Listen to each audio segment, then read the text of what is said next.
Entering the Pat Mayo Experience. Pat Mayo Experience. Pat Mayo Experience. Pat Mayo Experience. Experience. Welcome to the Pat Mayo Experience, presented by DraftKings. I want to tell you out there right now to smash the like button for the episode, sub to Mayo Media Network and the Pat Mayo Experience audio podcast. But if you want the exclusive feed for this particular show, then hit the description and get the CUST Corner only audio exclusive links. The first 25 are up there. We're always periodically adding all of the vintage collection of CUST Corner, so highly recommend that you do that and go rate and review the show while you're up there so it goes to the top of the insanity charts, because today we got a brand new one with a brand new guest. It is CUST Corner 39. CUST Corner, it's CUST Corner. CUST Corner, it's CUST Corner. He's got the hottest takes with the highest stakes. He should be president of the United States, but it's CUST Corner, it's CUST Corner. CUST Corner, And our special guest today, joining the insanity for the first time ever, Ben Rasa. What's going on, buddy? Yeah, I'm a little nervous, but I'm very excited. I asked before the show if I'm now possibly eligible to win most insane person, so I got to be careful with what I say, but I am very excited to be here. Well, you've been catching up on the vintage CUST Corners, haven't you? I have, so I went, as I always do, to go gamble on the ponies in Saratoga, and on the way up, we needed something to listen to, and we binged CUST Corner, so I feel like I am caught up on some of the insanity that's been taking place. Well, here's the thing, and many people have told me, Ben, that their significant other doesn't necessarily enjoy listening to the Pat Mayo Experience because, frankly, they don't like sports very much. My wife is actually one of these. She won't listen or watch my show except when it's a CUST Corner. CUST Corner is the gateway drug into the PME, I think. This is fact. That can confirm. So it's been an experience, yeah, but I'm up to speed with what's been going on in CUST Corner. Well, bring in the insanity. He just got finished farting in bathtubs and having a gig fit over it. It is the man of the hour, Tim Andercust. Tim Andercust. That's not my name. Were you farting in bathtubs? No, of course not. Who takes baths? I don't. I don't either. Ben, are you a bathman? Certainly not. It seems like no. If I were designing a house, I would design it where I didn't even have a bathtub.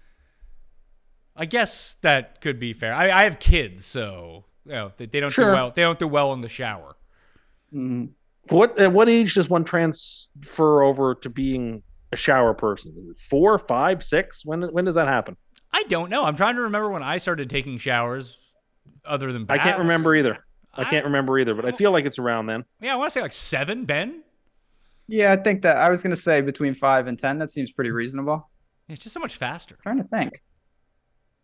Maybe someone can share insight on this because this is coming up on me soon. The kids are 2, the kids are 3. Maybe when you're listening to this, my kids are like 20 or something like that. Who knows how long the internet is going to exist and these shows will be out here. But I digress. Tim, you are captain of the ship. What are we talking about first?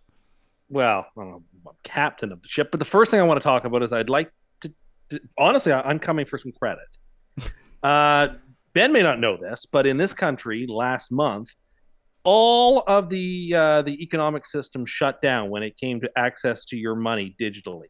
Every Interact debit card in the entire country shut down, and in some places, I think even the credit cards weren't working with certain banks, and so you had no access to make any purchase for an entire day unless you had cash on you or one of the credit cards that could function. You mean like Visa?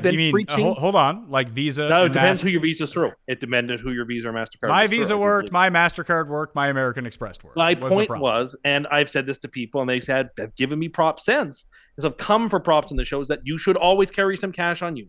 You should always have cash, because if this can happen to the Interact system, it can just as easily happen to the credit system. It can happen to any system that you depend upon. Have tangible cash on hand in case you need it.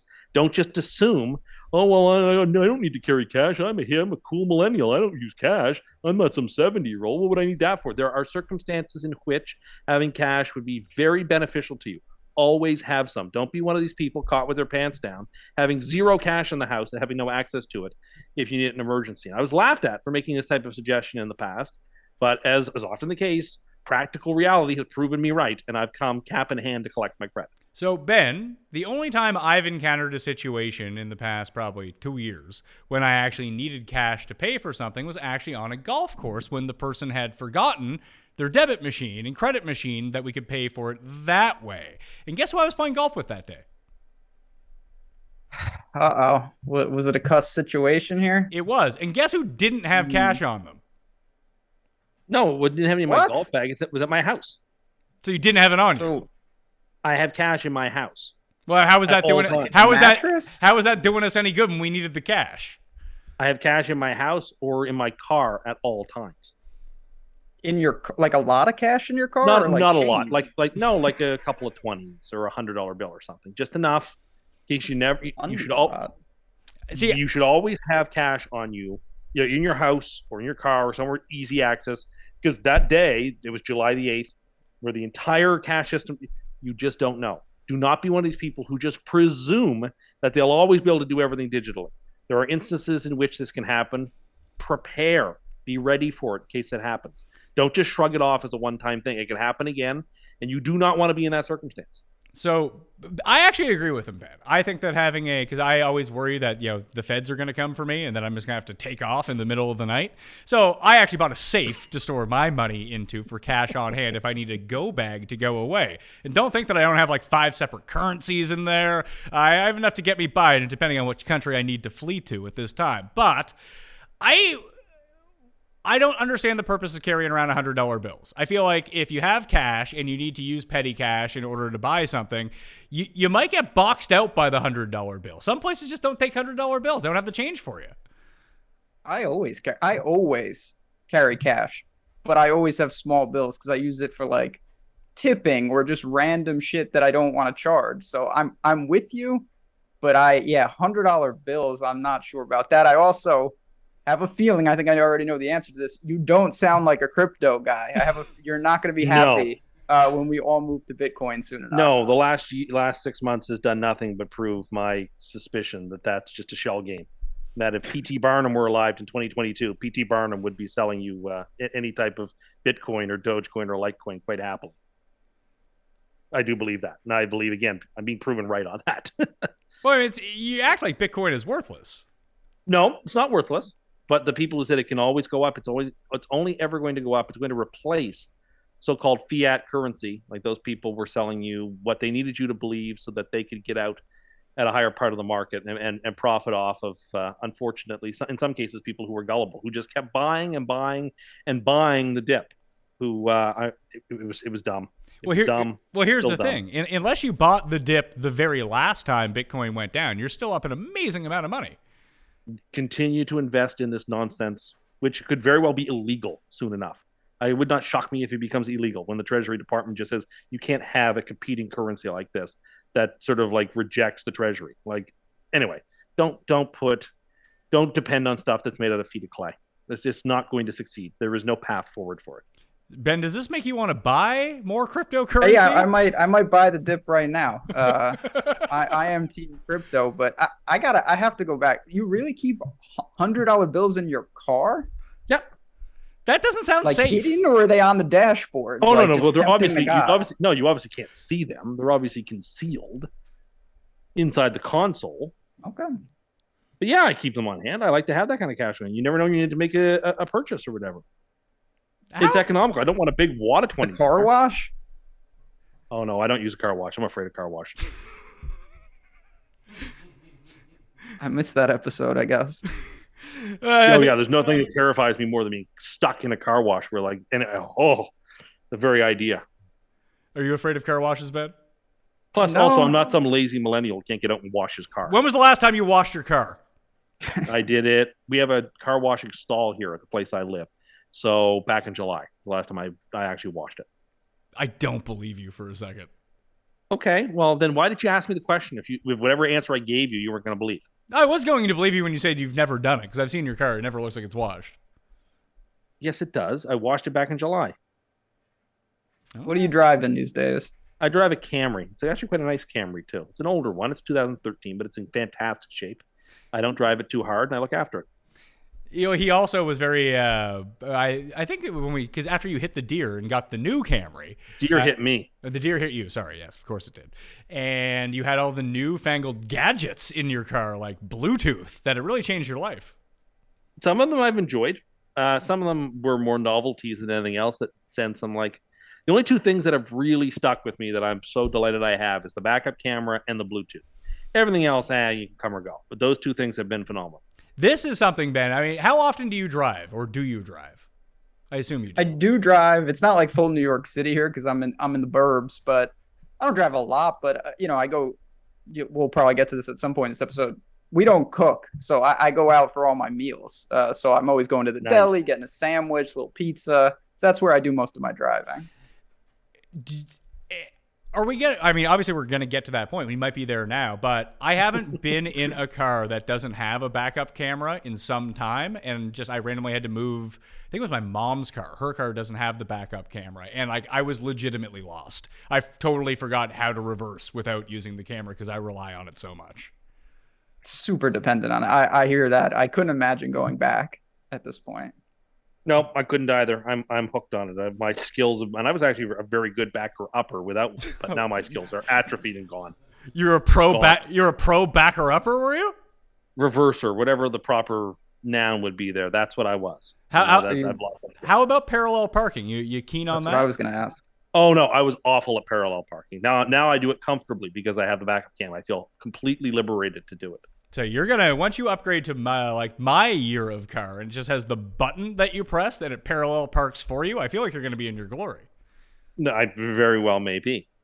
Let's talk about food because I'm tired of people telling me that fish and chips isn't healthy. It absolutely is healthy if done correctly. I'm exhausted of people saying, "Oh no, people think fish and chips is a greasy, unhealthy meal." It's absolutely a healthy meal. If done right. I mean, if it's super deep fried, no, but you can bake the French fries. Hold on. What is the difference between regular deep fried and super deep fried? Extreme. If you shallow fry the fish, it's the same fucking thing. It, like no, pan fried is still awful for you. And I love fish and chips. Not. I had some the other day. Not. Yes, of course you did. Fish and chips are good. It's a healthy choice in a restaurant compared to like the greasier stuff. Fish and chips is like that is one of the greasy vitamins things that are good. No, but fish is full of vitamins. It's full of fantastic oils and minerals for you. You could bake the fries at home or get sweet potato fries instead. I am so tired of people trying to pretend like, oh, fish and chips is just bad for you as a hamburger. That's not true. It's worse for you than it's worse for you than a hamburger. No. Absolutely, because you know why? Better. Hamburgers aren't deep fried. Well, they're pan fried, which I just heard is just as bad. It is. You're cooking the fish in fried oil. It's the same concept. Yeah, but you can bake it too. You can bake fish and chips. You can buy the if you bake the fish or grill the fish, and you bake some potato and not very many with it. I absolutely agree with you. How many places do you go into where that's how they serve you the fish and chips? Well, I don't ask how they do it. But I'll go out to eat, and Dad will say, or Mom will say, "What did you get?" And I say, "Oh, I got something healthy. I had fish and chips." And you didn't get anything healthy. That's just about like, no, it's not. It is healthy. What are you talking about? Because you got it deep fried. I don't know how they did it. I don't know that they deep fried it. They could have shallow fried. It's not like super thick, heavy like fried chicken batter. It's a lighter, airy batter. It's not nearly as bad for you as like fried chicken. And the fish is great for you, and it's not fatty. It's chicken is good for you too. Sure, but I'm tired of people telling me that like eating fish and chips is like this terrible thing to go at me. It isn't. It can be good for you. Paul, you seem to have a comment on this. Would you like to share that? When Tim goes to a restaurant, does he ask if they deep fry or super deep fry? I didn't say that. But there are worse and better ways of frying. I mean, it's batter. It's horrible for you. It's the same as like chicken balls are like it just absorbs all of the oil. Like it's really, you're better off having a hamburger. No, I'm choosing the healthier option. No, you're not. No. Ben, listen, can you be I wouldn't even say the tiebreaker because it's already 2-1. Are you gonna vote with Tim? Truth be told, I was worried that I was gonna find myself agreeing on a lot of this shit, but I just, first of all, I'll say this. I've never had anyone say to me that fish and chips is unhealthy just because I thought that was just set in stone. There wasn't like a great debate of people saying that just because I didn't know there was any altering opinion on that. Isn't it like unanimously unhealthy? No, it's not. Fish is so good for you. Where was the last place you got fish and chips? I got it yesterday. All right. And was it deep fried? McDonald's? No, it wasn't at McDonald's. It was at like a diner. I don't know what they're serving. You don't know what they're serving? No, you're on the wrong show. Was it Pleasant Street or John's Lunch? No, but it was a similar type of place, Paul. So I would wager that your fish and chips, did you get a 1-piece or a 2-piece? Supper time. Of course I had a 2-piece. So you had a 2-piece fish and chips. But I had a lemon wedge. And a lemon. Okay, well, I had lemon on it. Well, and a lemon wedge. Okay. I used lemon and vinegar on the fries. I didn't use any like fattening sauces because you told me how bad sauces are. Well, did you use tartar sauce? No tartar sauce. Okay. Did you have the coleslaw? I used lemon.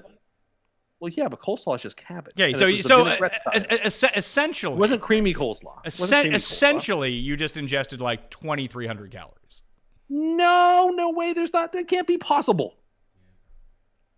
I might be on the low end, depending on how greasy it was. It wasn't very greasy. It's that light, airy, like maybe they air fried it. Like it's that light, airy. That's the other thing that's annoying me. Everyone's getting air fryers these days. Is it any good? You seem like pretty mad about something you seemingly know nothing about. If I air fry things, can I then have it and can people stop saying to me that that's unhealthy? Like if I air fry my fish and chips, is that now healthy? I don't have an air fryer. My dad has an air fryer. I suppose I would ask him, Ben, do you have an air fryer? No, but I know a lot of people that love those things. They swear by them for like chicken wings and all sorts of stuff. So if I use that, is it all now health food? Because I will get one if that's what it takes. I mean, I don't think it becomes health food, but like I guarantee you it's better than deep frying whatever you're eating. Yeah, but the batter is super light and crispy on these things. And I didn't have any ketchup and any sauces. Well, I don't ketchup anyway. It's gross.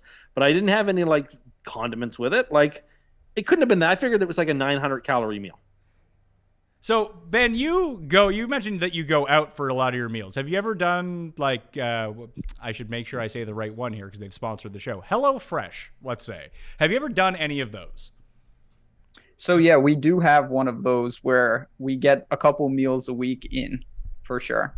So my wife and I did that right after our second son was born, just because it made it super convenient. They would send you the stuff, and they'd be really nice meals. And you cook one of these really nice meals that is super healthy for you, but when like they send you the entire packet with the recipe, everything that's in it, and it gives you the calorie count, and most of those things per serving were like 750, weren't they? Yeah, sometimes the sodium's not great, but we get a handful of them in like the Blue Apron style stuff, and it's pretty good actually. I change it up, you can get some fish. Yeah, I really like it, but the fish that you would get from that wouldn't be deep fried fish. It would most likely be baked fish, and you have one of these fish meals, like minimum it's going to be 650 calories, and Tim's eating deep fried with deep fried fries. Oh yeah. Once you get to anything that's got batter, you're already in. It's just degrees of bad at that point. Like I'm all for it. I eat terrible, but it's fish chips not eating terribly. Like it's good. No one said it wasn't good. I thoroughly enjoy it too. Everyone's like, "Oh, it's so unhealthy." It's like, it can't be that unhealthy. It's fish. Gotta be bad. Fish. Well, think about sort of McDonald's fries, for example. McDonald's fries are likely on like the lower end of everything in terms of like caloric intake. They're not good for you, obviously, but versus like the really greasy fries that you're most definitely getting with the fish and chips, and probably more fries than that would actually appear potato-wise. I like them double fried. You like your fries double fried, do you? I do. I like them super crispy. Well, let me ask you. I didn't even know that was a thing. Oh yeah. Yeah, you can get them double fried for sure. So how many calories do you think that a large fries at McDonald's has in them? 350. So it's 560. So the fries that you got definitely have more calories in them. So if I'm telling you it's 2,300 and you're eating 2 pieces of battered fish, which are even more, then like where do you like what did you think that it was? You said 900? Yeah, I figured about 900, yeah. Did you not did you not really think about it? Like, yeah, I mean like it's white. It was like there wasn't like a ton of batter. There was a lot more fish than batter. It's not like one of those places where like it's like mostly batter, a little tiny piece of fish. It was a lot of fish. It was robust. So it was even more batter, is what you're saying. Yeah, that's the bad. smaller That's piece. not good. I mean, you want as little batter and as much fish as possible. At least that's what I want. Well, it sounds like you know what you want, but calling it healthy just seems ludicrous. Well, I don't have to call it healthy, but just don't call it unhealthy. But it is unhealthy. You're just another one of them. You mean telling, as Ben said, like, I don't think there was any debate about this. Yeah. Well, I think there is a debate. What would be your counter to it's awful? Well, just for that you? it's got lots of great nutrients in it. Okay. Can't those both be true though? Like fish has got some good stuff, but if it's just like coated in just batter and sauce and salt and Old Bay, like that's got to be doing serious damage. I don't think so. Plus, I said they put lemon on it. Well, can't account for the nutrients of lemon. So No, you well, that makes it like fresher. well, was it real lemon or was it that like lemon thing that you have in your fridge? No. It was which I do love, but no, it was like a real slice of lemon. Okay, Ben, you say you eat out every night? Yeah, we don't like we get those meals. You said like the Blue Apron, whatever, but my parents growing up, my parents don't cook. Me and May don't cook. It's all the time. All we do is go out to eat or order food for delivery. Nice. Yeah, it's a good time. I hadn't ordered food in a while to my place. We actually like tried to make a habit of stop doing it, and I had to cave the other night because the kids were going nuts, and I had to get them food. I know that I knew this at some point, but then I just got hooked on ordering food to my house. That it's basically like double what you're gonna pay to get like Uber Eats to your house. Oh yeah, I don't care at all though. Like I'll pay. What like there's options for how fast you want your food. Oh, I like, take it every time. Every time I'm priority. Max. Yeah, extra $2 like, to save send me it in 5 a minutes. rocket ship. I don't care. Like what if I'm gonna be lazy? I want the food now. Like if it was gonna take a long time, I'd just go get it. But what are you doing with that time that you've saved? Eating. People are always about, Gambling. I've saved all this time. But like, what productive thing are you doing that you've saved this time to make the world a better place? What are you doing with this great time that's saved? Oh, I don't have to go to the bank anymore. I do all my banking online. Oh, I don't have to go to a restaurant anymore. I eat all my food on delivery. Oh, I don't have to go to work anymore. I work at home all the time. Oh, I don't have to shop at a mall anymore. I do all my shopping at Amazon. Okay, so you've saved all this time. What are you using it for? What productive pursuit is it being used for? In most cases, isn't it just being squandered on sort of self-referential, slothful things? And then it really hasn't been saved at all. It's just been wasted in a different way. That really annoys me when people say, oh, I've saved all this time, but they haven't done anything with it. Are they using that time to volunteer in their community? Are they using that time to develop a skill? Shut the fuck up. Like, come on. You're the same guy that rewards yourself for getting up in the morning. Yeah, I need a treat. I woke up today. I'm not the one who's pontificating about all the great time savings that I've got. Listen, I will pontificate about it. I can do whatever the fuck I want during that time. What are you using that time for? What are you using it for? I get to go out and I get to play golf more often. I get to sleep in an extra hour and a half because I don't have to go do all this shit, which is a chore anyway, because I can make it as efficient as possible by doing it from home. Doesn't seem like you've saved the time. You've just delayed the waste. I haven't because I've already done it. So what takes you 4 hours to do takes me 30 minutes to do. Then I have 3.5 hours. I can do whatever I want. But you're not doing anything productive with it. But I'm doing what So I what's the like. difference? Free-roll. Yeah, exactly. If it's gonna take you, How are you making the world a better place with the time you've saved? I don't give a shit about making the world a better place. Well, first, yes, you do, and I secondly, of course you do, and secondly, society in general. If we're going to promote a practice of life where everybody we're trying to save all this time, what's the purpose of it? What's the actual purpose other than just navel gazing and being and wasting it on oneself? If there's no actual, what are you talking about? There is. Time, if I am saving 3.5 hours over you, I can go to the gym. I can take a nap. I can do whatever I want. I'm free to use my time how I deem fit. Not like you, who has to wait in line at the bank. Yeah, how is going to the bank helping society? Why does it take you guys 4 hours to cook dinner? Not me. No, not me either. Well, but it only takes him 5 minutes to cook dinner because he just microwaves it.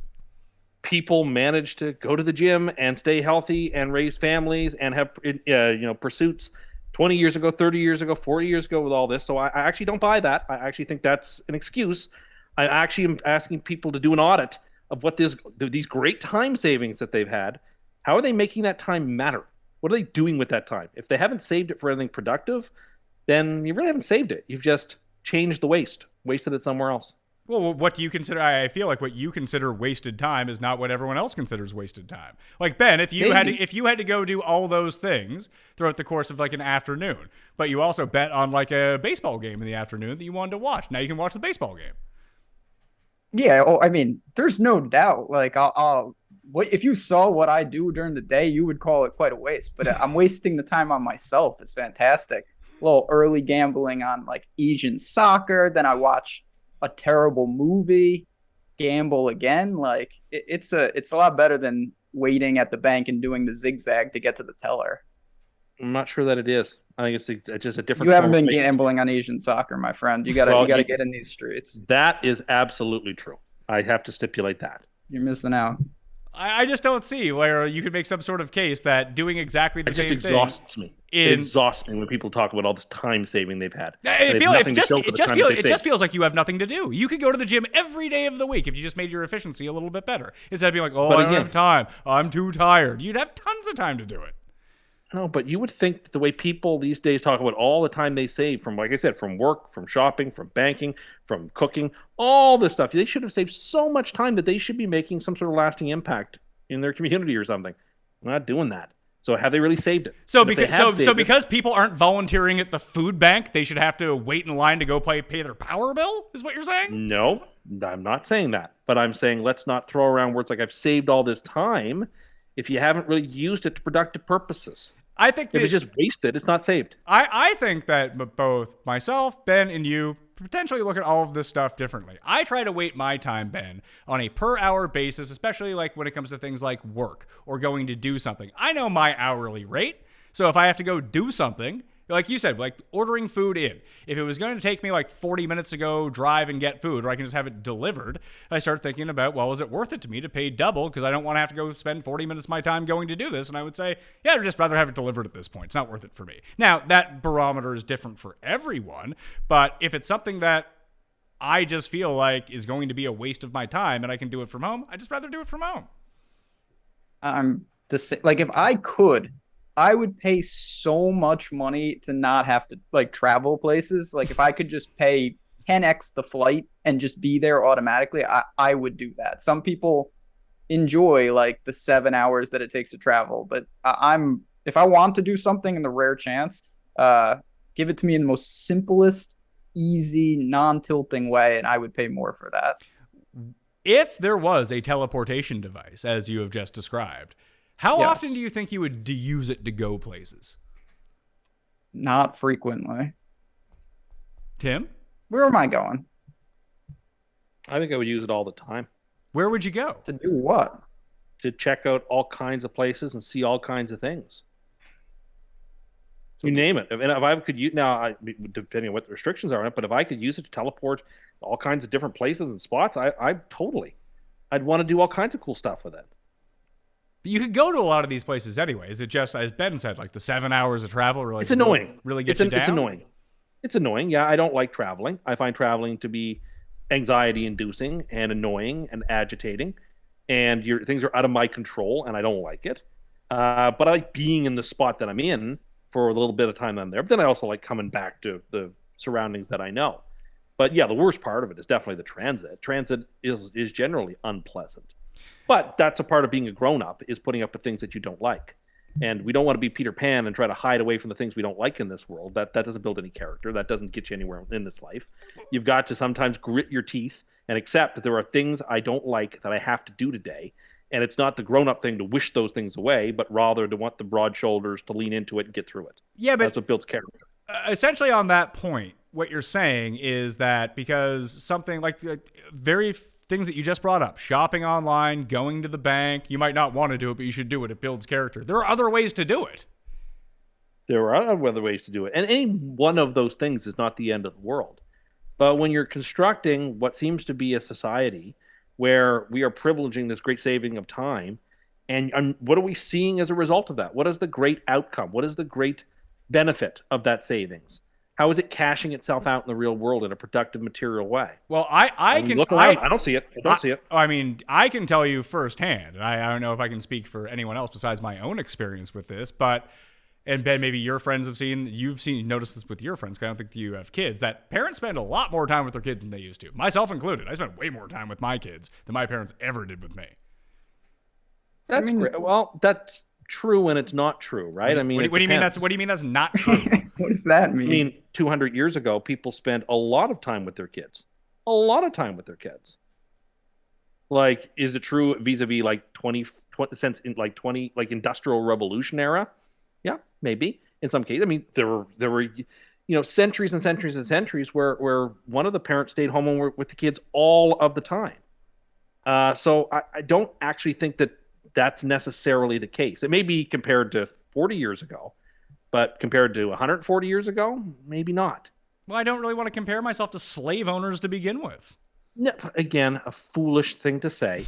We're talking about there are a lot of people for whom the 20th century is the only history that they can use to compare themselves with. Anyway, I mean, it's great that you spend extra time with your kids. That's fantastic. It doesn't seem like it. It seems like I should be working on a fucking field and have them plow in the field. Be at the bank. Yeah. No, I didn't say that, and no fair-minded person who's listening would think that I said that. That's what it sounds like you're saying. You realize that. Well, you keep interrupting me when I keep trying to make. Well, you're making ludicrous points. These points don't even make sense. No, I'm making. They are kind of indisputable. That if we're going to talk about time saving, then that time saving ought to cash out in some practical ways. Now, you mentioned raising kids. That is actually one. So that is one way in which it can cash itself out. Great. So that's one example.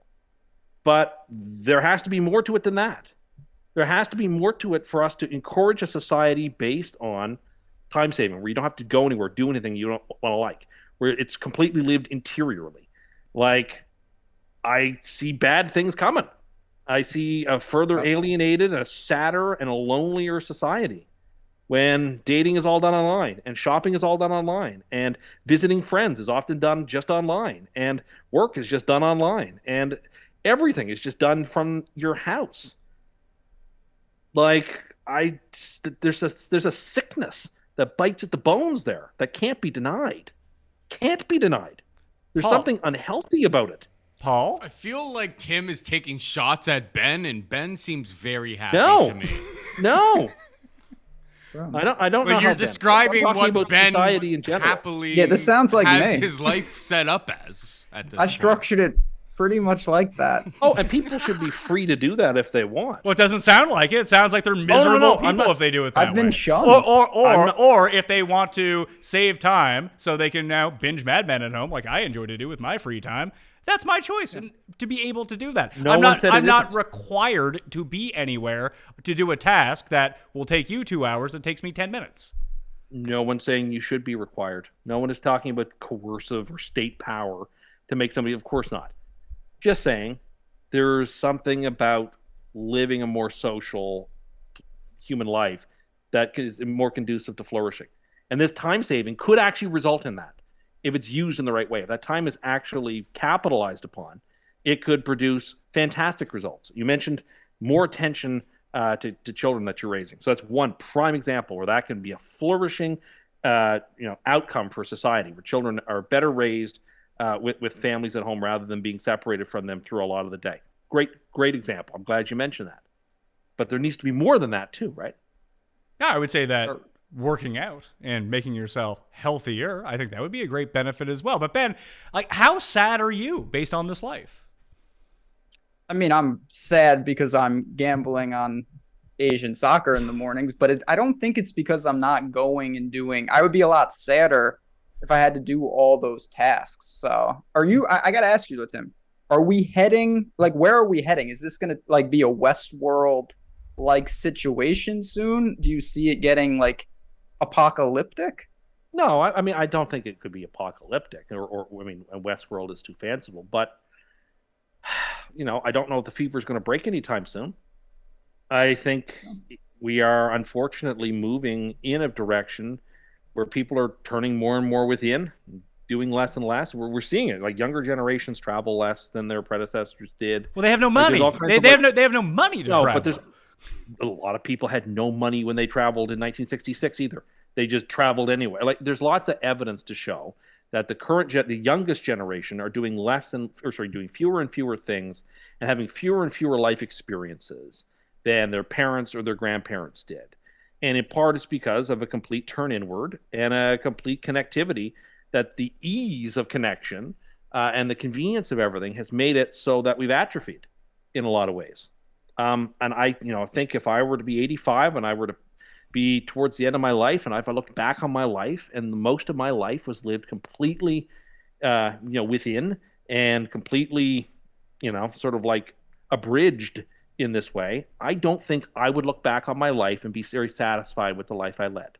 But that's something that my ancestors would never had to worry about. But the life that you described is basically the life that you live anyway, and you don't have to do these things. You just don't choose to do them. That's not true. That's not true, actually. I mean, I still spend way too much time indoors. I still spend way too much time within my own self. Absolutely. But I've actually been working on doing that less and less, and have found that I've been happier and happier the more and more I actually physically do things. Well, why don't you go travel some more then? Yeah, get out there. I may. I'm planning on doing some big traveling next year. Well, there you go. So Ben, has Tim inspired you to go traveling? No, I might buy I might buy some NFTs though. Pick up some things. No, I won't be traveling anytime soon. Maybe I'll come up to Canada, check out. Never been to Canada. I would like to go there, but how far do you live in northern? Don't you live in northern or western New York? No, I live right above New York City. So you're like Brooklyn, like the rural part of New York City. No. You're not in lower Manhattan. It's basically I'm not I'm in the suburbs. So you're like 5 hours away from Canada. Yeah, to Montreal it would be something like that. Yeah, Fort Erie, maybe a little longer. Yeah, but maybe like 3 hours to like Fort Erie, Buffalo. Who the fuck wants to go there? Okay, but that's Canada. Like, that's Niagara Falls. Oh, yeah, but you're just not going to go to some random place that, like, on the border in Canada and be like, well, I've been to Canada, better leave. I would. Like, usually when you go places, you go for some sort of attraction, I would think. Montreal would be a prime location, man. Sure. Yeah, I'd love to go to Montreal. I hear good things. President's Cup? President's Cup 2024? If there's anybody to play on it. Yeah, there may be no golfers left. But no one that you want to see, no. Well, it doesn't sound like you guys do the most traveling. I actually had some travel tips for people. And really, it's just one tip that will save everyone. Because where we're at now, like since I moved here where you live, Tim, I've started to suffer from, like, living in Toronto was such a blessing for travel. Because you can fly direct to basically anywhere in the world and never have to worry about a connection. Here, you have to fly to Toronto to get that, or you have to fly to New York in order to get that. We don't have very many direct flights to places where I actually want to go most of the time. However, depends. What's that? Paris or London, or we have direct flights there. Sure, but if I want to go to, let's say, LA, I can't do that.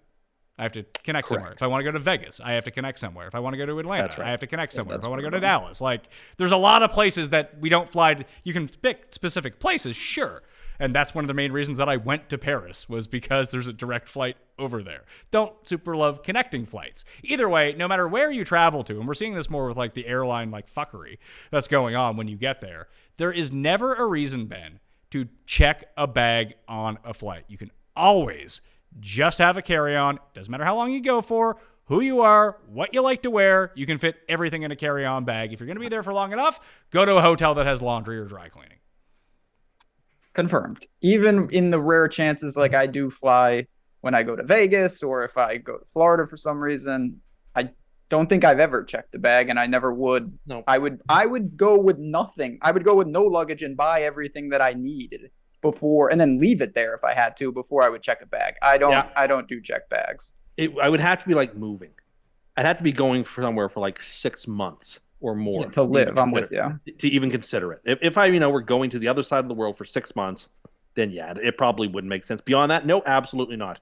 I'm not checking a bag. No way, no how. How many kimonos do you need to bring on this trip? Well, besides the 7 I have. Okay, we're going for 3-4 days. I probably need 6, 7 more. 6-7 kimonos. That's what we need. But we just did 11 days in Europe, and like my wife was thinking about checking a bag. I was like, let's just not do it.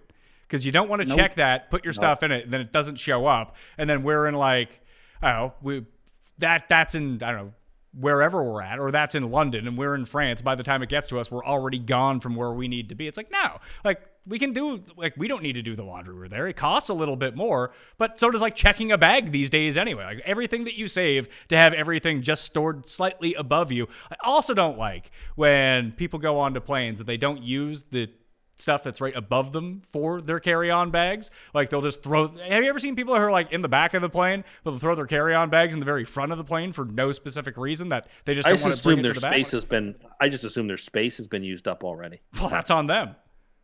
Well, okay, but if they're getting on the plane and their space is full above them, and like someone's put their stuff there, they got to put it somewhere. So yeah, domino effect. Yeah, but that's all. Then all's fair. But the people at the back can't feasibly put their bags at the front unless they went to the back, found out it was full, then walk back up, which they're not doing.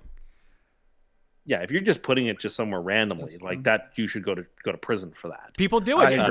You have no right to do that. But if your space is full, well, then you have every right to go find space if your space is full. Ben, have you ever seen people who get up like after the plane lands? Because I don't understand why people stand up right away when the plane lands. Like, you got like another 15 minutes here before like they get to the gate. You gents aren't tall. You gents aren't tall though. Some people with long legs need to stand up a little bit because it's a little cramped for them. Yeah, but like to stretch their legs a bit. Okay, yeah, but sure. Then you sit back down because where are you going? Yes, I will sometimes stand up to stretch my legs and sit back down because my legs are stiff if I've been on a long flight.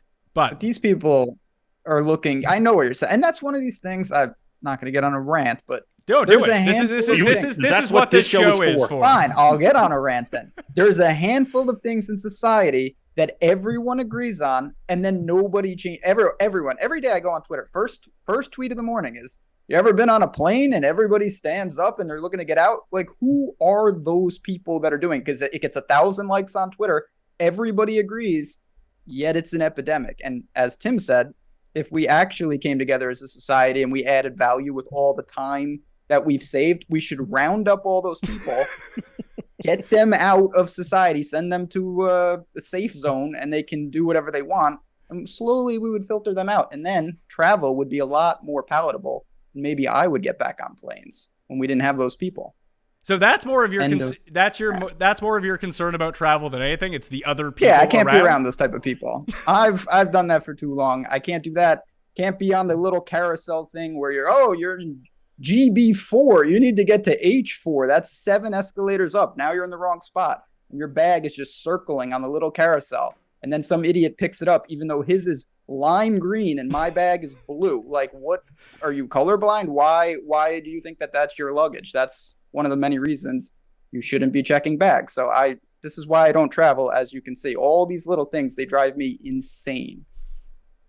There's a chance. I mean, I know you don't live in you live in a suburb, and Brooklyn isn't considered the suburb like Tim thinks it is. No. You really could have lived in like Seinfeld world. In Seinfeld? Yeah, like you could be a character on Seinfeld with your gripes that you have. You could have been a part of like the core 4. Absolutely. I mean, I'm really honestly not even remotely cheap. If anything, I spend money blatant. But like me and George are very simpatico. I got a lot of Costans in me for sure. I like it. That brings me to, have you rewatched any TV shows lately, Ben? Like good TV shows? I watch I have so much time on my hands as we talk about. So I'm binging all sorts of things. Usually I go Frasier, Sopranos, Mad Men. The Wire will come in occasionally, but I'm in the middle of a Frasier rewatch, as I often am. That's interesting, because I've done that twice now, I think. I know Tim's on board with Frasier. Frasier is weirdly the forgotten great sitcom of the 90s. Right. And especially for people like, I think we're all around the same age. And that when we were growing up, like, you wouldn't watch fucking Frasier when you were like, I don't know, 9, 10, 11 years old. It just seemed like the most boring, stupid comedy of all time. Turns out it's hilarious. But the weird thing about Frasier is that unlike Friends, unlike Seinfeld, and unlike any of these other 90s sitcoms, because of the type of humor it is with the type of people that are on it and the characters, it's weirdly not out of date like all of the other shows. Because they couldn't relate to the world they lived in anyway. Yeah. Yeah, it holds up really well. If anything, I think it gets stronger. I would tend to agree. It's like, like Frasier and Niles both have cell phones in the 90s. Like, no one else does, but they do. Like, no one else on the sitcom had them. And most of the stuff they get made fun of for is some, like, weird thing that happened 75 years ago. Yeah, Frasier's great. I tend to rewatch. I'll just, because I'm a bizarre person, like, I'll just rewatch the same thing over and over. Like, I won't even go through in chronological. Like, I'll just pick a season and I'll just watch it for like 3 weeks straight. It'll just be on in the background permanently all day. I'm rewatching Mad Men right now. So before... Okay. That's a great rewatch. It is. And I don't think I've rewatched it in full since it actually ended. And I feel like Mad Men has now become lost amongst like the great TV shows of this millennium, because Breaking Bad really stole a lot of its thunder coming on the same channel. And like Mad Men was the one that put AMC on the map. Then Breaking Bad was just this uber popular show. Then you had Walking Dead, which was even more popular than all of these things. And Mad Men was just kind of a slow burn. It got pushed to the background. But I watched Breaking Bad again. It's fine. Like, it's still a good show. It really loses its luster the second and third time through, where almost like you said with Frasier, Mad Men just gets better every time. I'm not going to hate, but I'm not a big Breaking Bad fan. I'll be honest. It's good, like you said, but like there was just too many things going on. I thought it would have been maybe it's not a hot take. Breaking Bad would have been a better movie than TV show. Well, Tim, you've watched them all through. I always felt that Breaking Bad, like, beyond being a really good show, part of its allure when it was on was that it was weekly television, and each episode was, the last 5 minutes of every episode of Breaking Bad was structured like the last 5 minutes of every episode of Lost. Like, its sole purpose was just to get you to watch the next episode. Yeah, well, I don't want to besmirch Breaking Bad by comparing it to Lost. What I enjoy about Breaking Bad is that it was fun. The reason that people have loved it more is because, unlike Mad Men has a few fun episodes, but fun is not the name of the game. That's not what they're trying to get across, right? Whereas with Breaking Bad, it's enjoyable. There's like foolish stuff that goes on that like makes you laugh, and even though it's dark humor, it's still great. Like Better Call Saul has been the same way, and that's why I've loved that too, and why I think they have a warmer, softer spot in the public memory than either Frasier or Mad Men, is because they just come across as cuddlier and warmer and more fun, even though, Breaking Bad is about a methamphetamine dealer who kills people. Nevertheless, people just can embrace it more. It's just more approachable. It's the tone and the affect. I think that's why. And that tends to hold up over time more than sort of distant, I don't know, more moody or emotional shows like Mad Men, which may be structurally far superior, but just doesn't have the place in people's hearts. Why do you think The Wire holds up so well on rewatch and has that fondness in people's heart then? That's funny. I kind of find it doesn't in a lot of ways hold up on rewatches as Really? much as the other shows. Really? Because so much of it is dependent on technology that's so dated. Yeah, but that's just the time. It now feels like a period piece more than it did when you watched it. Now it kind of feels like a period piece. Like a slice of life from a world that doesn't exist anymore than it used to. I would say that's somewhat the case, but Ben, like, what is it? What's the season with the Greeks where they're using the maps to figure everything out? Season 2. Is that season 2 or is that? Yeah, that is season 2. With the docks? Yeah, no, not the docks. The one, it might be the docks. It's where it might be season 4. Now I can't remember it all, but they finally cracked the spoiler on The Wire from 20 years ago. They cracked the code of like the weird like clocks. No, because it was with Marlowe. Oh, that's with Marlowe. Yeah, they were sending the clocks, but the clocks actually corresponded to like what it was in like a map, because they had to use basically anti-technology in order to circumvent like The Wire, the technology spying on you. They had to use the most rudimentary thing possible. So I do think that in a weird way, it's just like they would still be doing that now, finding the most basic way to convert a message to someone rather than texting someone.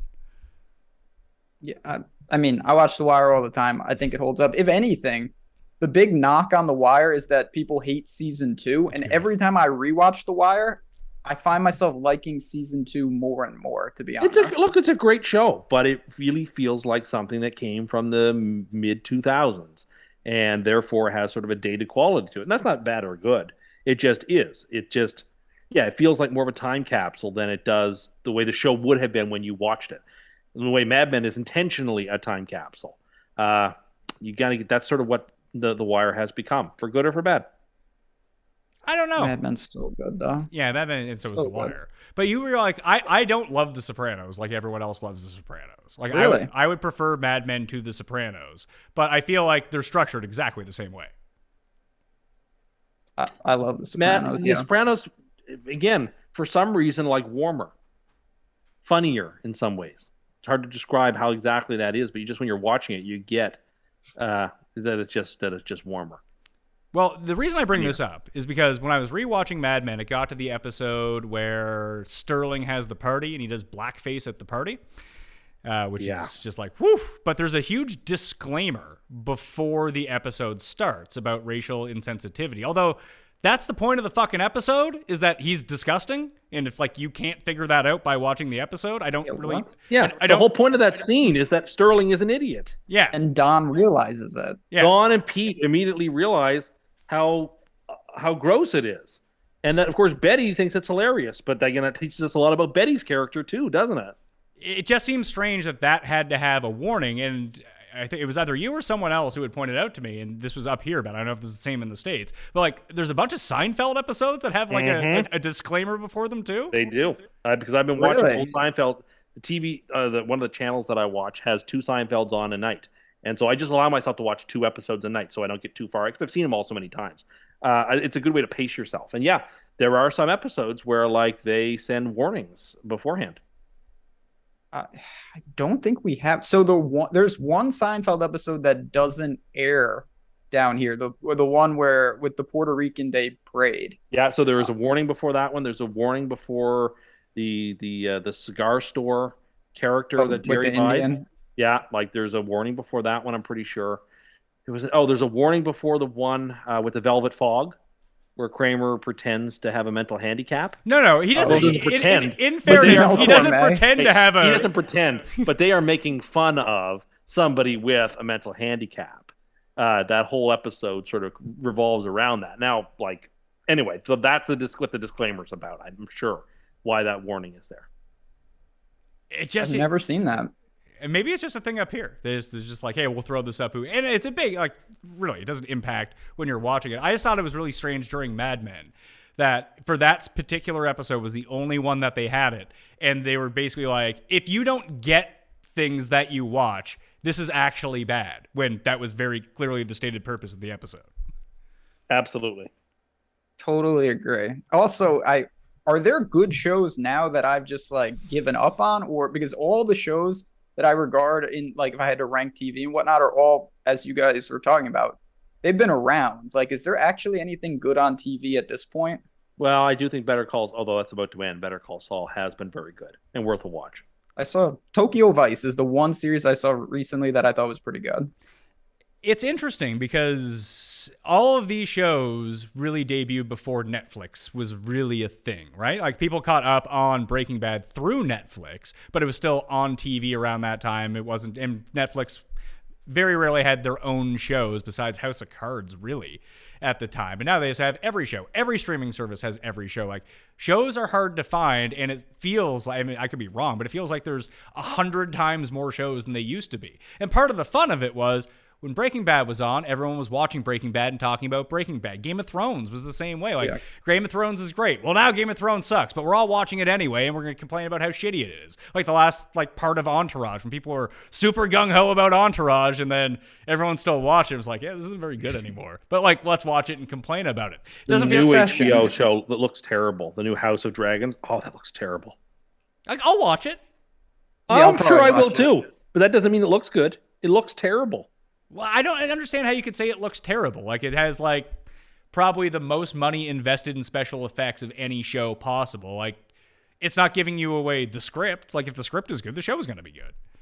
Yeah, we know where it's going though. Like, anyway, I just don't think it's going to be very good. I think it's going to be warmed over and not that great. But that's okay. I watch a lot of television that's not great. So like that's not a disqualifying reason for me to watch a TV show. I did want to bring up, as it pertains to TV shows, about TV show themes. Because I was, again, when I was watching Mad Men's intro, I won't skip. And there's some of them that just, when you're doing a rewatch of a season, you just start skipping them. Like, When I did rewatch Sopranos, I watched it through the first time. It's like watching every one of The Wire. When the new season starts and there's the new intro, I'll watch it once. Then that's getting like the quick like jump 30, jump 30, jump 30, and I'm into the see the quote. I'm into the episode. But Mad Men's, for whatever reason, I think it's catchy enough and it's short enough that you just sit through it every time. And I'm not talking about like Curb, because you can't even skip the Curb intro. Not that you would, but it's like 8 seconds long or 5 seconds long. So nothing like that, but like actual TV intros, Ben. Can you think of ones that you just straight up don't skip every single time? Not. I mean, Mad Men's. I love Mad Men's. Game of Thrones. I never skipped the Game of Thrones ones. That was awesome. It was different. Like they were. Yes, showing, it was always like, different. It was the music is like get you fired up. They show you the different places you're gonna be with the little models. The Game of Thrones ones might actually be the best. Succession. I don't skip that one. I don't. But it's not that long. Yeah, I don't skip the. Yeah, it's pretty long. It's not. Yeah, It's not like Sopranos around. Venture Brothers. I never skipped that. Venture. Yeah, no. Well, the Venture Brother ones got like it became like the Simpsons one, that they had a really long one at the beginning to fill time, and then the episodes got longer, so they had to cut down the intro to save the time and put it back into the episode. But now I'm with you. Yeah, Succession's probably the best new one I can think of. Westworld's got cool music, but Westworld is like my brain couldn't handle it after season 1, so I gave up. But yeah, Succession. Is that the new show then that you were talking about? That's the best show I think that's on TV. I love Succession. I will say, I mean, The Crown's not on TV, but I actually really enjoy it, and the new season's about to come out in a month or two, and that intro was pretty cool too.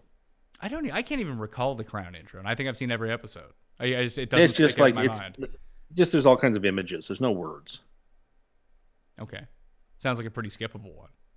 Yeah, if you want to, but again, I don't usually skip them. I find like it gets me in the mood for the show. Have you rewatched Game of Thrones? No, I don't tend to. I think it would be. I don't need to rewatch a show. Like it feels to me like the best shows don't need to be watched dozens of times.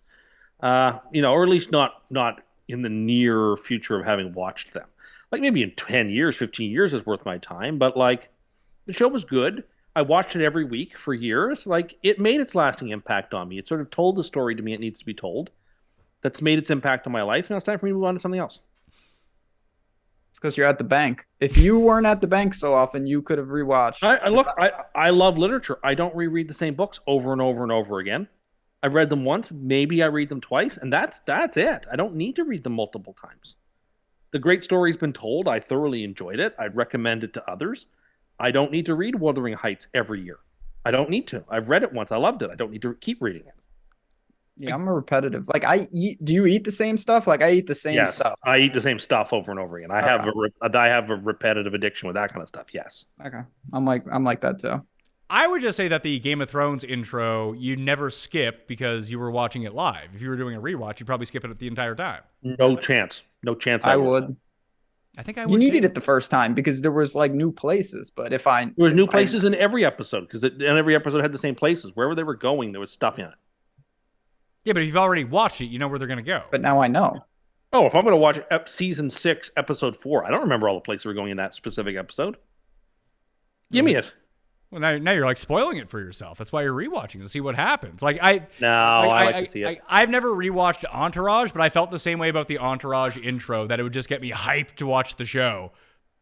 But now I never want to go back and rewatch it. Is the problem? Don't rewatch Entourage, please. I saw the Entourage season 1 and 2, sure. There are various episodes of Entourage that are worth rewatching, but not the whole series. Did you guys see the Entourage movie?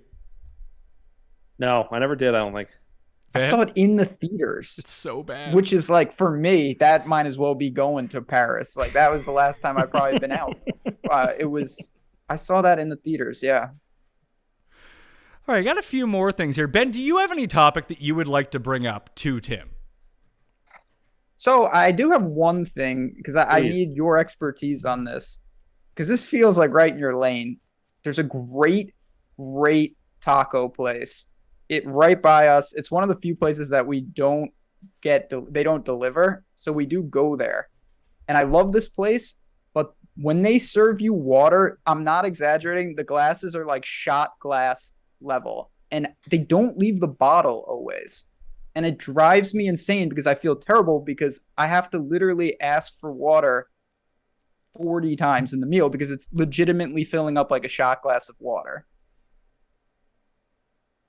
That's all. I think I would ask for the bottle.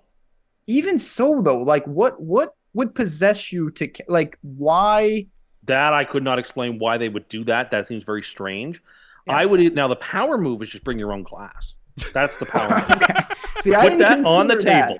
You put for that on the obvious table. reasons. I say, I'd like to have some water, please. You put that. It's right by your house. You're very close. You put that on the table and say, I'd like to have water, please. And they fill up that water glass that you bring. Just get a That's the jug? power move. Doesn't be a jug. Just be a good sized tumbler that they're going to fill with water, and that sends a message that you want lots of water because clearly their glass. They have to know their glasses are. They have to know. So I don't think so. You're just letting them know that you know. So either ask for the jug the first time, and if they say no, you show up with your own tumbler. And if they ask why, I'll say because your glasses are too small. I find I really don't like bothering you guys so often for water. I would rather you just fill up my glass once and let me have it. That's how I would approach this issue. Okay. I would never do that because I just sit there and suffer with parched mouths. I'm dying of thirst. I would fight back a little bit. Yeah, I had a feeling. It's really disturbing. I don't know why. It's such a good place, but they got to step up their glass game. And this is where, as a customer, I would let them know. And you know, I come here all the time. I love this place. The water glasses are too small. So instead of me asking you every time to fill up water glasses, please leave me the bottle, or I'm going to bring my own glass. Okay. I don't know if I could get to bring my own glass. I get the idea about it, though. Like, have you ever talked to anyone there? But like, why are the glasses so small? I really should just ask because it makes. Yeah, I would ask the server. There, we're like, what? Why are the glasses so small? I'd ask the server. I'd say, do you have any bigger glasses? I'm sorry, this is too tiny.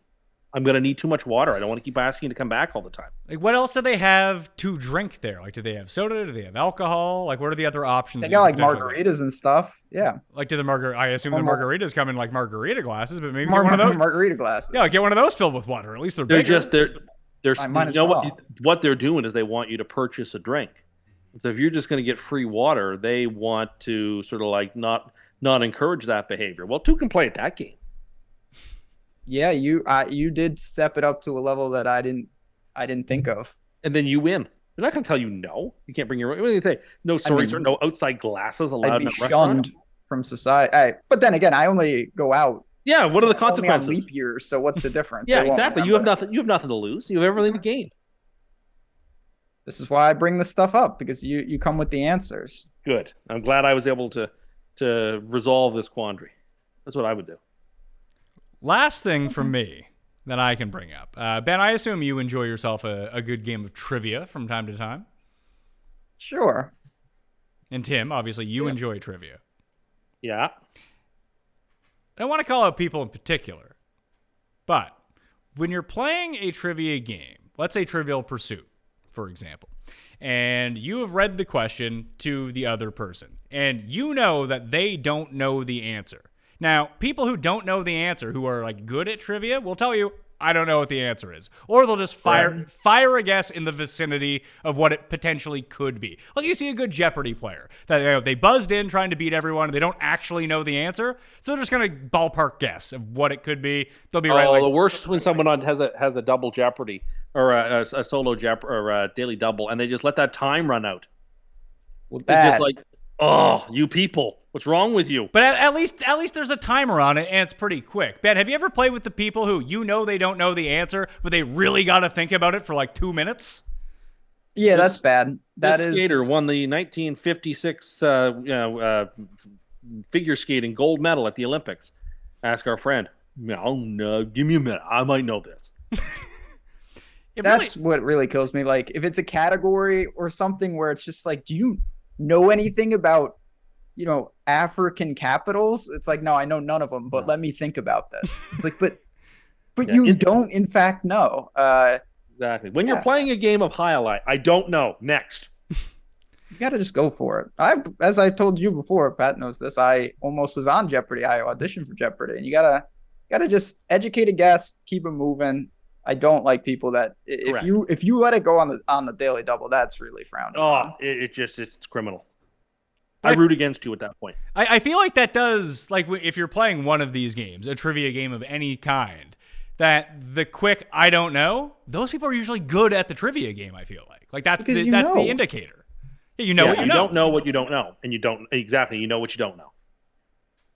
Anyway, I was playing trivia recently, and this just... I assume this had to have been some personal experience that you had recently, although I don't know about it, so maybe it isn't. But. Yeah, it's not like the immediate past, but it's, people we've played with in the past, put it that way. I can see that. And it's always the worst people at the game. Of course it is. Yeah, there's a correlation there for sure. I have one more nonsense thing I want to bring up. Oh, okay. Why don't people drink milkshakes anymore? What's happened to milkshakes? Are they just gone? Like, everyone's now drinking their power smoothies and their various, like, mixed, drinks at, Starbucks, their frappuccinos, or the jugo juices or whatever. And nobody, or making their own protein shakes. No one drinks a regular milkshake anymore. You go to a restaurant, you almost never see milkshakes on the menu anymore. Like, are they just a thing of the past now? Does no one have a milkshake? Yeah, I know they're probably not the healthiest for you. I'll concede that one because they're milk and ice cream. Okay, fair enough. But you know what? They're delicious and they're awesome. And why are milkshakes not like? For the longest time, when people went to McDonald's, they got a hamburger, fries, and a milkshake. That was very common. Like the 50s? Was the common thing to get. Whenever it was very common. What happened to milkshakes? I love milkshakes. They need to make a comeback. They've been shunned. They've been secluded, and I don't like that. They need to make a comeback. Well, I feel like Daniel Plainview just drank them all, and that was the end of them. Yeah, Khalees and Daniel Plainview, really, that was the pinnacle of milkshakes. I didn't know this, though. I'm not a big milkshake guy, but they're not, like, on the menu at establishments? Some places, yes, but a lot of places, no. In places where you think everyone would get one.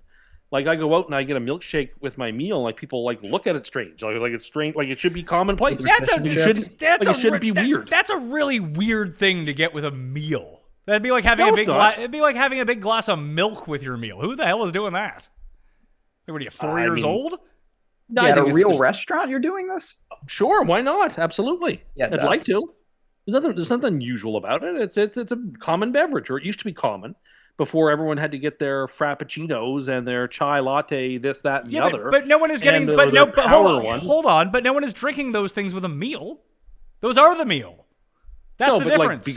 Because they're having them elsewhere. They're not having normal milkshakes like people used to have that are delicious, that are better than that stuff. Yeah, but you're talking about having a milkshake with a meal. No one's having a protein shake with a meal. The meal is the protein shake. Michelin star restaurant.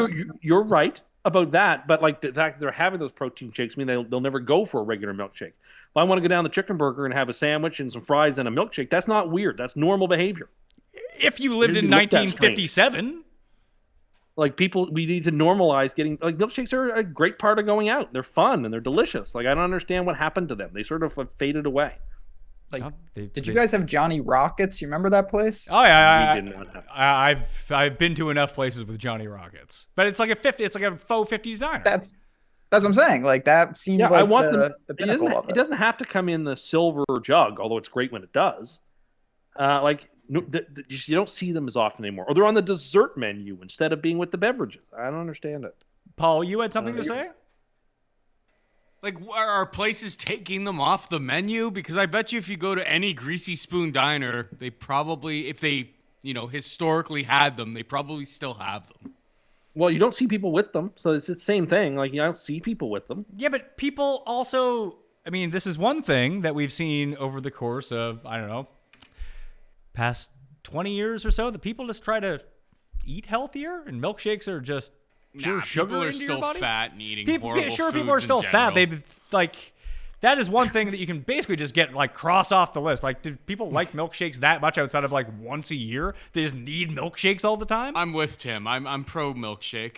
Thank you, Paul. But I haven't ordered one in a long time. Why? Because they're really... You may soon. It's not worth it, though. Well, I can't even really go to burger joints anymore. It's not worth it. It's absolutely worth it. Would you rather sacrifice the milkshake or the fish and chips?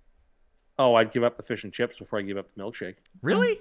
Getting the milkshake adds like another 1,000 calories at least. Oh, it can't be that many. Oh, it's just milk for and ice cream. sure. That's probably why people don't do it. Yeah. What you think that, like, dairy is, like, low cal?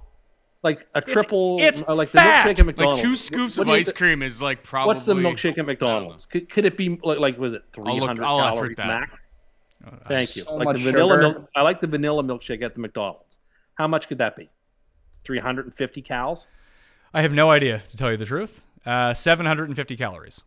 That can't be true. That's too many. Sorry, that's for a medium. For a large, it is 1,115 The calories. larges are huge.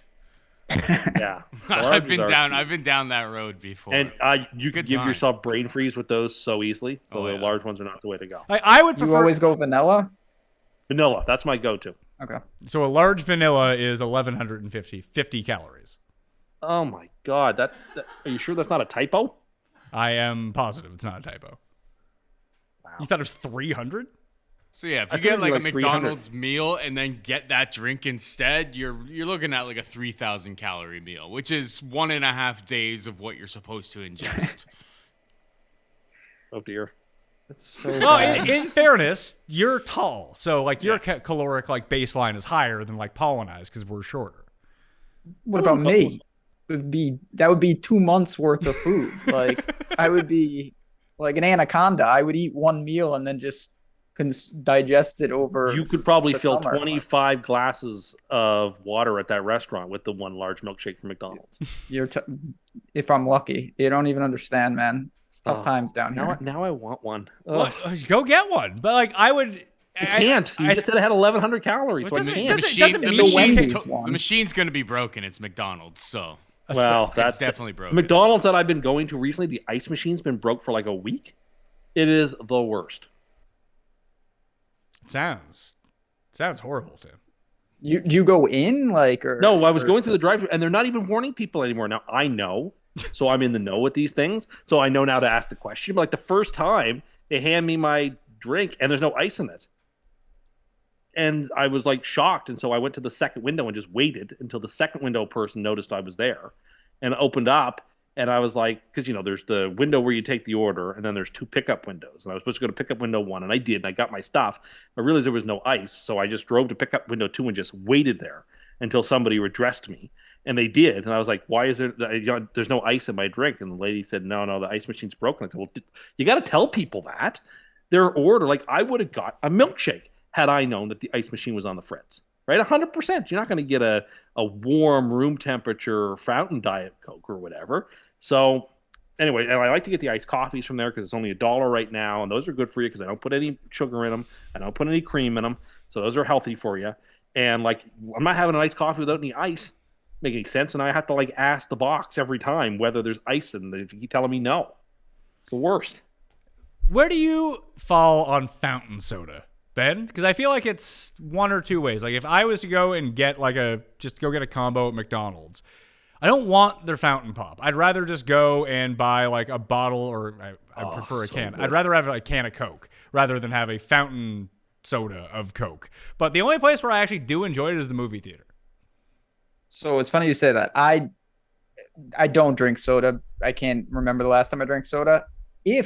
I also don't really like popcorn, but if I would go to the movies, the two obviously popcorn, but like that's the one place I would just get like a disgusting soda and feel okay about it. I wouldn't look to it. I wouldn't long for it, but at the movies specifically, I can get down with that. And obviously popcorn, I don't like popcorn really, but obviously at a movie, I do get popcorn. See, the hardest thing was, especially like between my wife and I, because she does the popcorn. I'm basically done the popcorn by the time the previews are over. Like I need to go get more popcorn. I haven't been to the movies in so long. Like you put it in front of you, and I'm just doing this like until it's gone. Just I eat like a glutton.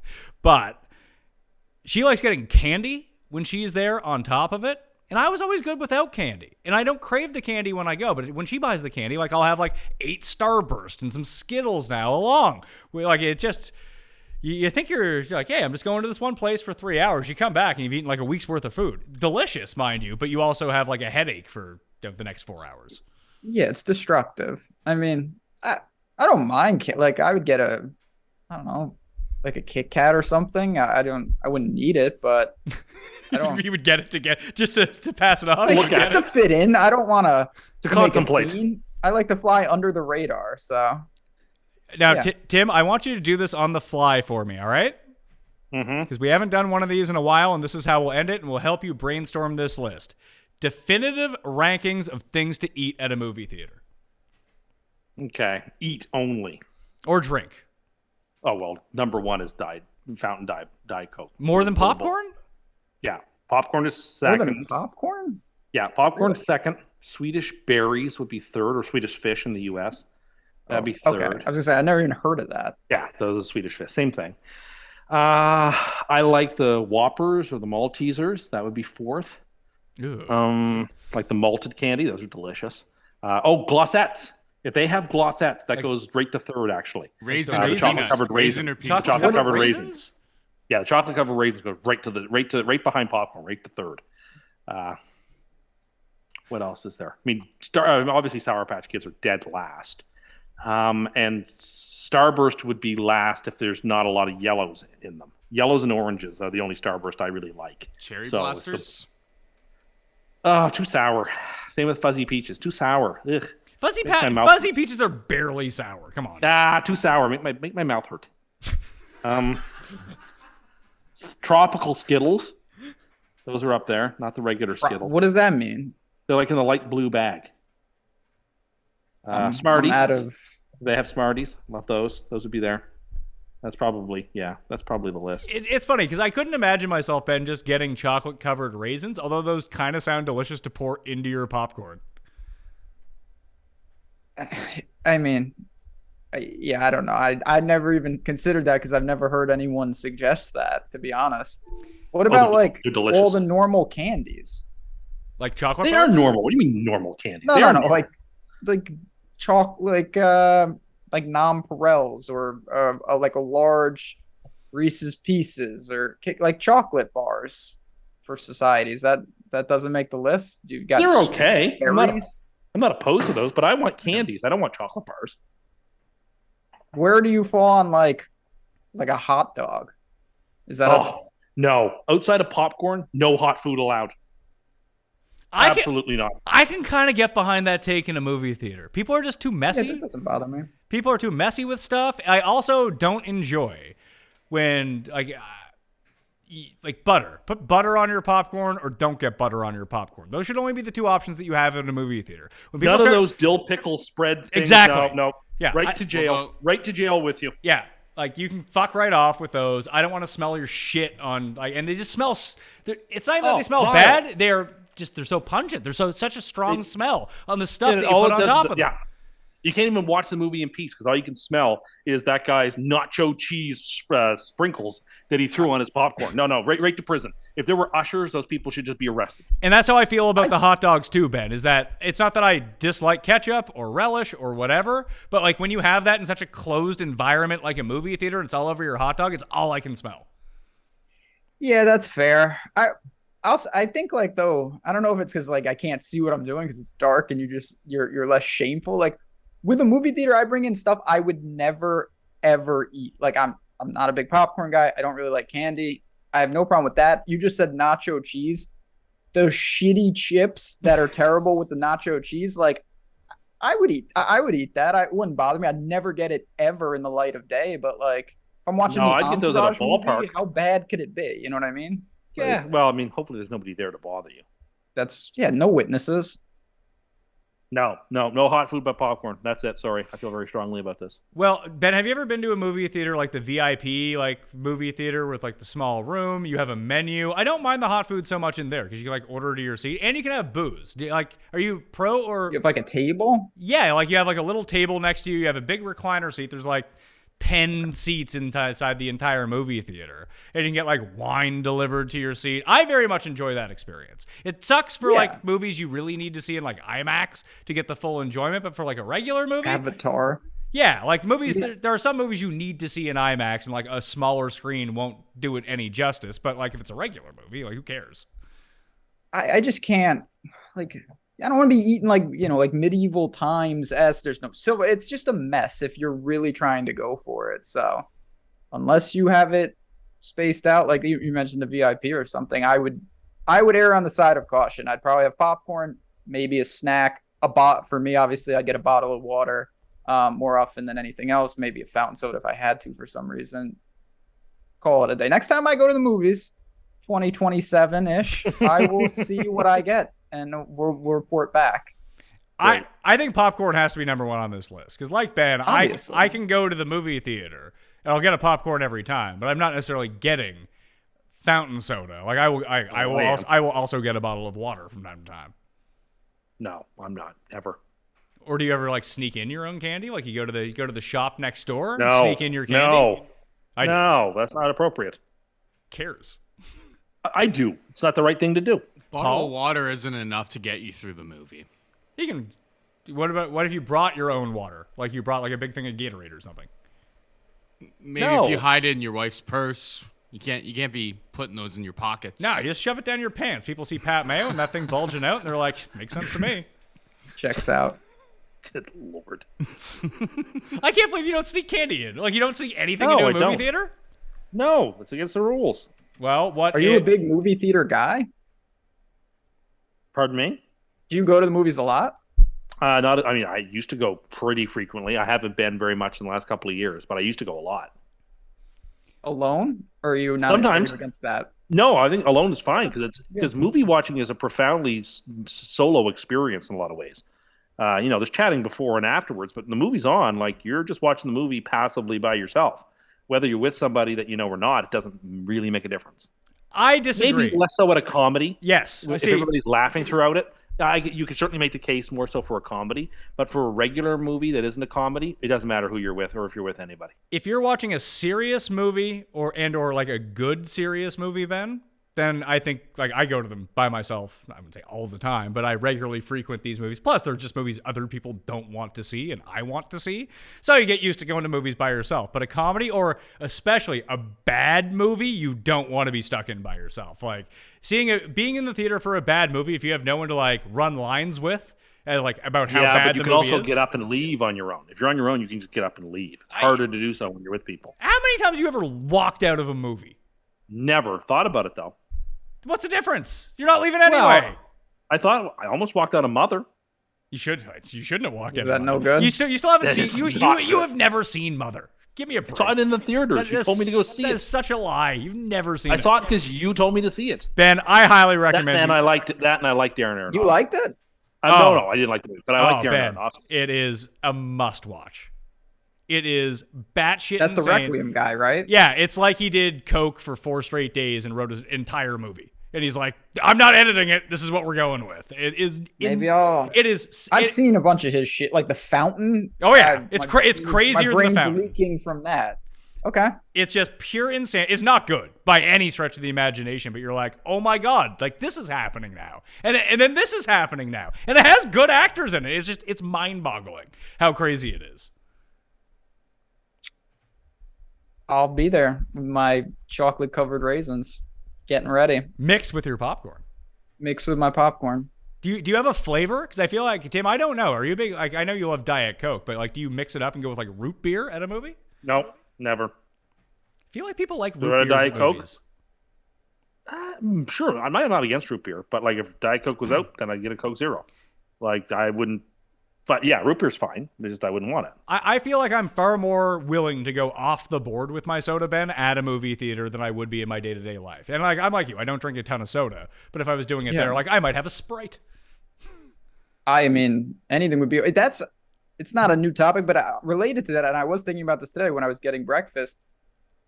What happened to Snapple? I know it's still around, but some of the flavors, like the egregious flavors that I kind of liked, like Grapeade. Yes, I don't know what happened to it. It used to be really popular. I don't know what. That's a really good question. You see, this is the kind of shit that's been going on quietly. It's all now just like they're in the plastic bottles. It's just like all iced tea flavors. Yeah, exactly. It's all kind of Snapple's been ruined. I agree. When we were younger, it was like the heyday of Snapple, and things were better. I'm with you 100%. I used to get a Snapple, go to the bank, Cablevision, get out there, and now none of that's all gone. Exactly. That's the real big lie, Ben, that they got rid of like Orange Crush. Yeah. I'm telling you, all that stuff those were simpler times. I do miss some. Not that I would probably drink. I mean, that would probably be death if you drank that stuff now. But Like I was truly this morning. I was in there. I was looking, and I was like, man, grape aid and that stuff is just gone. You cannot find that anywhere. You can't. Well, they've replaced it with all Tim's favorite flavors, like acai berry Diet Coke. Yeah, that didn't last a year. That fell apart. That's still a thing, I think. No, it's not. Believe me, I know. Paul? I don't think we've ever came across this because he loves Diet Coke so much. But like, what are Tim's rankings outside of Diet Coke for like other sodas?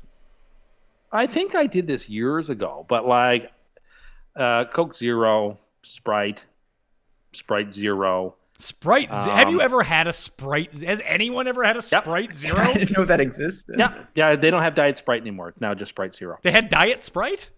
Oh yeah, they did for quite a while. But now it's just Sprite Zero. I felt like conventional wisdom when we were growing up was like, if you have clear soda, not that bad for you compared to dark soda. I feel like that was a thing people said. Yeah, Sprite feels healthier for you, even though it is. 'Cause it's lemon and lime. Dr. Brown.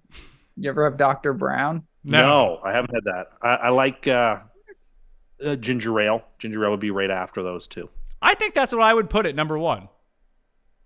Ginger ale? Ginger ale. Like I am far more It's likely delicious. to have a standalone ginger ale if I'm gonna just randomly have soda that I could enjoy a ginger ale once every few months. Yeah, I mean, like hard to dispute that. I really like ginger ale. I don't get it often enough, really. So usually my go-to at a bar, if people are drinking but I'm not, I'll get a ginger ale. Diet Dr. Pepper. That's where it's at. Oh, delicious. It's really good. Delicious. Tastes like the same as regular Diet Pepper. But It does. Oh, look, doesn't have all you the don't have to calories. convince me. You don't have to convince me. Calories are bad. I get it. Diet's better. Ben, do you know what's better than Diet Coke? Pepsi Max. Gross. Pepsi Max. Gross. Okay.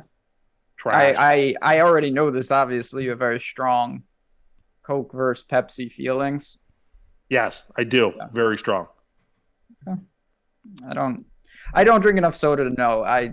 If I'm drinking, it's usually vodka sodas, but like I don't really crave soda, to be honest. It's not something I've ever really had with meals growing up, so don't really miss it. Yeah, I think is that something that's instilled or is that something that you pick up? Because we used to have soda, like we just had a cans of Coke and Pepsi at the bottom of the stairs at my grandparents' place, at least.